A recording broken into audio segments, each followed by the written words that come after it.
Aduh, Kak Rama, pusing banget nih ditagihin Kenapa? utang mulu. Sama Dandi lagi. Ngutang mulu lu ya, kayak kemarin lu Padahal ngutang cuma pay dikit. letter, sekarang lu ngutang sama Dandi. Ya lagi kebutuhan, kepepet. Padahal sedikit utangnya. Berapa sih? Cuma 100.000. Tapi masih ditagih terus. Orang mah santai aja gitu, gue aja santai kan. Mau 20.000, mau 10.000, mau 100.000 itu tetap aja utang gak? Utang tuh dibawa mati lu. Bayar Pak. Nah kan gue digentayangin. Ayo lo, Dandi kan masih ada tapi gue digentayangin ya. ayo lo, ayo lo.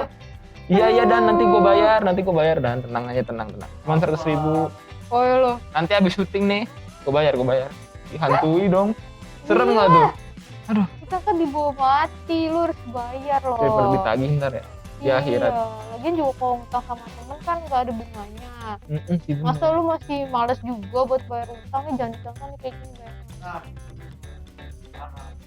Aduh, dibacain terus ya. Udah Aduh. buruan bayar. Iya nanti gue bayar Kak Rama, tapi Masih mikir. itu loh, Apa? kan utang aku nggak sebesar utang negara ya. Widih. Kenapa harus ditagihnya tuh sampai digentayangin? Beda coy, itu negara mau utang lu ke Dandi. Aduh. Aduh. Mending kita kasih tahu juga deh ke BMR. Iya, Bedanya iya. utang negara sama utang ke teman. Ya boleh. Ya. Sama mungkin, kenapa sih negara harus berhutang?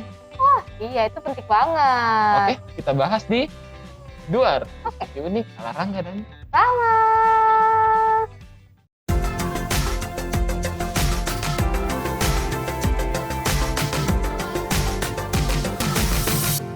Aduh, tadi kan si Rangga pusing tuh BMR.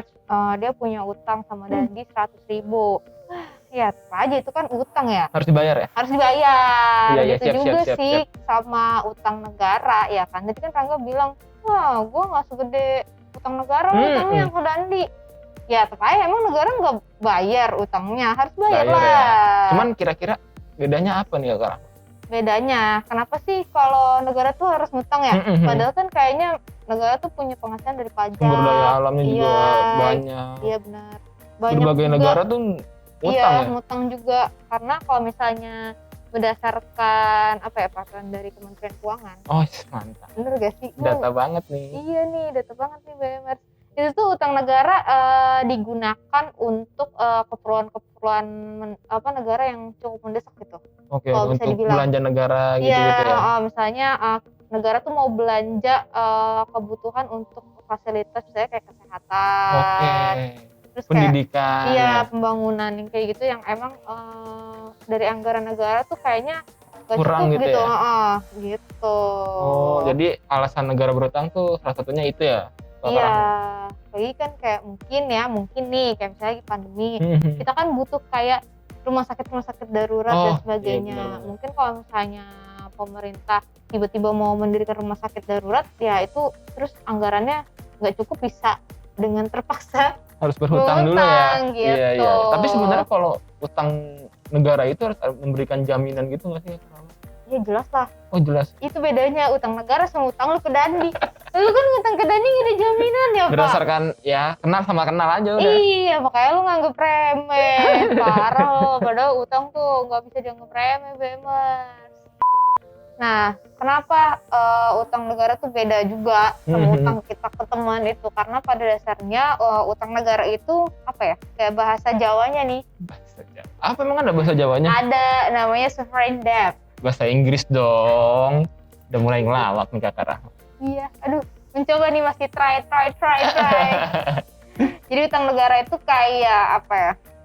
Utang yang dikeluarin sama suatu pihak yang emang ada jaminannya gitu. Misalnya Misalnya nih, Indonesia ngutang ke Bank Dunia, nah itu ada jaminannya coy. mungkin modelannya sebutannya obligasi kali atau surat berharga itu juga. Bisa, obligasi Iya. juga bisa. Bisa kan itu ya? Bisa.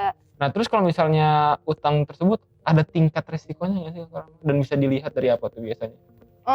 Bisa sih, kita kan ada yang namanya risiko tingkat utang negara nih BMers. Jadi kalau misalnya resiko tingkat utang negara itu bisa dilihat dari tingkat bunganya. Oke, sama kayak mungkin kalau kita minjem di bank kan ada bunganya tuh. Iya, Kayak gitu kali ya, sederhananya. benar, tingkat bunga atau sering juga disebut sebagai kupon. Gitu. Aku kemarin dapat kupon. Bukan beda. Beda-beda. Ini kupon obligasi coy. Bukan kupon daging. Bukan coy. Atau kupon belanja, bukan. Bukan ya? Bukan juga, bukan pemakaian. Ini lebih ke Bunga bunga ya? ya, bebas gitu. Berarti ada ini ya, misalnya kalau misalnya tingkat resikonya itu kalau misalnya bunganya makin tinggi dan resikonya juga makin tinggi gitu nggak sih berarti? Mungkin gitu ya. Gue sih belum pernah tuh gue mengurusi utang negara, cuman sih semakin tinggi ya harusnya Lebih beresiko ya iya lebih maksudnya? beresiko ya, karena kan bunganya juga makin banyak ya sih. Bener. Mungkin dan kupon tersebut harus melalui kesepakatan kedua belah pihak kali ya, biar sama-sama enak gitu. Iya, kan jelas ada kesepakatannya dong. Gak mungkin kayak Indonesia misalnya ngutang sama Bank Dunia gitu. Atau ngutang sama negara lain. Misalnya kita ngutang sama China. Atau ya nggak tahu deh negara mana lagi yang kita utangin gitu ya. Itu jelas ada kesepakatannya gitu. Kayak ada masanya berapa tahun gitu nggak sih? Dan mungkin kalau misalnya nggak dibayar-bayar, Ya makin banyak bunganya. Aduh. lalu siapa yang bayar ya? Nah, benar. Ada dua jenis utang negara. Yang pertama itu ada utang negara domestik dan yang kedua adalah utang negara internasional. Nah, kalau domestik apa nih Kak Rama? Kalau misalnya yang domestik itu negara menyediakan kayak surat utang atau obligasi yang emang bisa kita beli gitu. Jadi investor-investor dalam negeri itu bisa gitu untuk membeli surat utang atau obligasi yang diterbitkan sama negara. Oke, berarti untuk ya orang-orang kayak kita lah ya, tapi yang punya banyak duit. Iya dong. Iya sih, kalau cuma punya duit 100.000 ya nggak mungkin bisa. belum bisa. Belum. Harus dikumpulin lagi tuh. Kan tergantung tuh ya satu kuponnya tuh berapa, Nah, itu harus benar. dilihat juga. Nah, yang kedua nih BMers yaitu utang negara internasional. Ya, kebalikannya aja dari domestik yang tadinya pemerintah mengeluarkan untuk investor dalam negeri gitu, misalnya surat utangnya. Nah, ini dikeluarkannya surat utang untuk investor luar negeri. Iya, jadi antar negara tuh bisa beli Saling surat beli utang ya atau obligasi yang diterbitkan negara lain gitu. Mungkin Indonesia juga ternyata punya surat utang dari negara lain yang dia beli, kan kita nggak tahu ya. Iya, jadi ya intinya bisa kayak utangnya itu lintas negara lah ya. Wush, lintas benua bisa itu. Lintas benua, lintas samudra. Bener. Ngomong-ngomong surat utang negara nih, Kak Abdul kayaknya kalau ngomongin kekurangan sama kelebihannya. Wih, iyalah. Itu mendasar tuh, tapi ya harus namanya juga utang ya. Pasti ada kelebihan dan kekurangan. Benar. Kelebihannya nih BMers, yang pertama, utang negara mampu mendorong perkembangan ekonomi. Nah, nggak cuma itu, utang negara juga bisa membantu pemerintah ternyata dalam kayak membuat kebijakan dalam ekonomi negara gitu. Nah, yang ketiga nih BMers, yaitu penerbitan surat utang dapat merangsang pasar obligasi dan korporasi yang tengah berkembang. Oke, jadi kan kayak banyak ya yang kayak beli kupon, negara dan sebagainya gitu kan.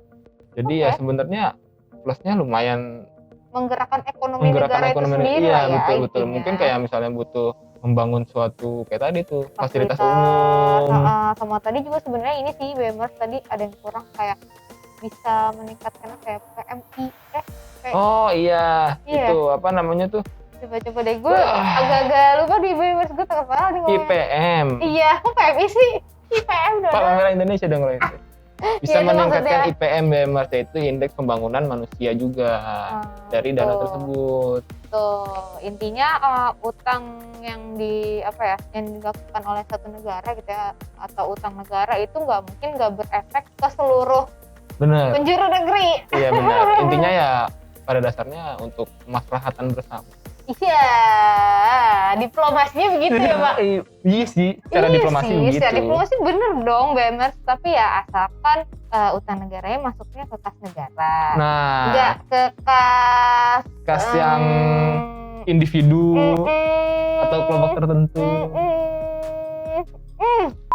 Utang negara juga mempunyai kekurangan loh. Betul. Yang pertama, utang negara dapat melahirkan efek crowding out. Nah, tahu nggak crowding out Kak Rahma? Nggak tahu tuh apa tuh. Nah, crowding out itu merupakan suatu kondisi ketika pemerintah sangat agresif meminjam dari publik untuk menerbitkan surat utang dengan suku bunga tinggi, sehingga sektor bisnis menjadi enggan untuk berinvestasi. Karena keseringan ngutang. Nah, itu. Kayak lu dong sering ngutang sama Dandi. Kayaknya Dandi udah nggak mau ngasih duit lagi deh. Males jadi dia ngasih udah males ngutangin lagi deh. Selain itu BMers, utang negara tuh juga bisa berdampak pada devaluasi ya. Iya, devaluasi mata uang ya. Iya, atau penyusutan nilai mata uang negara gitu. Ya bayangin aja kalau misalnya negara tuh gak bayar utang gitu kan, pasti kan kayak berdampak ke ekonominya juga. Bener. Dan itu mempengaruhi kayak tingkat suku bunga juga tadi. Jadinya mata uang suatu negara tuh juga bakal berpengaruh. Misalnya kayak di tahun dulu sebelum gua lahir, itu pernah menyentuh $1 itu cuma berapa ya, 600 rupiah. Oh iya. Ya, sekitar 650 rupiah $1. Tapi sekarang udah berapa? Bener. Ya kan, udah $1 tuh kalau nggak salah udah menyentuh 14.000 ya? Lebih kan. Nah, yang ketiga nih BMers, yaitu utang sangat rentan terhadap pelarian modal. Jadi tuh misalnya kalau misalnya apalagi kita utang sama negara lain ya, ketika mereka udah memberikan dananya, mereka tuh kadang mampu untuk menarik dana investasinya tuh kapan aja. Terus untuk memberikan keuntungan jangka pendek untuk negara yang kita utangin itu loh. Jadi kita agak merugi lah, tidak sesuai dengan kesepakatan. Oke. Jadi kayak bisa terjadi yang namanya kayak di tengah-tengah jalan terus mereka kayak nagih gitu. Iya. Terus bisa juga nggak sih kayak ya disalahgunain juga misalnya kayak utang yang Nah itu yang mungkin tanda kutip paling sering ya. Sebenarnya utang negara tuh juga bisa jadi indikator sebenarnya keuangan suatu negara itu sehat atau enggak loh. Oke, menarik. Jadi kayak rasio utang terhadap PDB-nya tuh kayak gimana. Itu bisa jadi indikasi suatu negara tuh lagi sehat nggak nih keuangannya gitu. Apalagi lagi masa pandemi kayak gini. Bener. Ya kan, itu bisa jadi indikasi apakah suatu negara tersebut keuangannya masih sehat atau enggak gitu.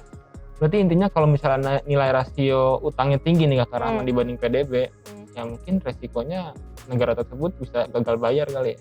Iya dong, kan kayak mau bayarnya gimana? Nah itu dia, kalau PDB-nya rendah ya kan. Iya, duitnya kurang, bayarnya gimana? Kayak lu bayar ke Dandi gimana kalau gue punya duit? Lagi-lagi gue untung Dandi gak berbunga ya kan, aman lah. Nah nih BMers, di Indonesia sendiri ternyata pemerintah kita ngutangnya itu nggak cuma di satu negara aja. Loh ini berdasarkan apa yang aku cari loh ini. Oh iya, aduh. Nah BMers, ada 21 negara yang memberikan pinjaman terhadap Indonesia. Wow. Yang pertama itu ada Singapura. Terus ada Amerika Serikat juga. Ada Jepang. Ada China. Hong Kong. Terus juga ada Korea Selatan. Belanda. Sama kayak negara-negara Asia lainnya itu juga ada. Oh iya benar. Terus ada Jerman juga. Ada negara Amerika lainnya. Terus ada Prancis, Inggris. Ada negara Eropa lainnya juga. Australia, Swiss. Ada Afrika, Austria, Spanyol, Belgia dan apa tuh namanya? Oceania. Tulisannya gitu. Tulisannya kayak gini dah. Duh, banyak banget ya. Banyak, ada 21 negara BMers. Kalau lu selain ngutang ke Dandi, ngutang ke siapa? Ya masa gue sebutin ntar nagih semua. Oke deh. Cukup kali ya Kak Rama ya. Pembahasan kita kali ini agak berat tapi ya kita coba lah. Kalau mungkin ada masukan atau ada saran bisa komen di bawah BMers. Atau kalian misalnya punya ide minggu depan enaknya bahas apa ya? Boleh komen di bawah. Ayo dong komen. Udah banyak banget loh yang nggak komen. Buat kalian yang suka nulis nih BMers, jangan lupa juga untuk nulis di websitenya bisnismuda.id. Iya betul, sama follow dan ikutin juga kita di Instagram di @bisnis.muda.id, sama dengerin podcast kita juga. Betul, di Spotify yaitu di podcast Bisnis Muda. Betul sekali. Udah, Oke, gue BMers. lapar gak? Tapi ya gue Order dulu lah, tapi gue kan sekarang tanggung bulan. dia yang ngutang. Bisa gak gue pinjam dulu gitu gak? Ngutang dulu gitu? Enggak ya? Enggak. Aduh!